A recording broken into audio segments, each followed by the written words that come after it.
This hour, we just learned some bizarre new details in a case we've been following for months of a man accused of kidnapping a woman and keeping her in a cinder block cell in Klamath Falls. Prosecutors in this case say he was planning to create his own army of children by having several kids with different women. This is 30-year-old Nagazi Zuberi, who was arrested last year after police say he kidnapped a woman in Seattle, sexually assaulted her, and then drove her to his home. Police found that cinder block makeshift cell in his house. You can see it here.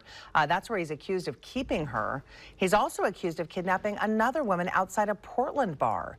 This week, Zuberi was in federal court where prosecutors presented evidence that they claim proves he was trying to carry out a larger plan that included, as I mentioned, creating an army of his own children and then building what they call a bunker to keep them in.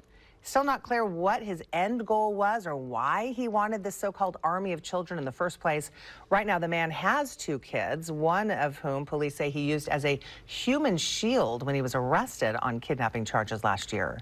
Zuberi's trial is set to begin in October. We will definitely stay on top of this one.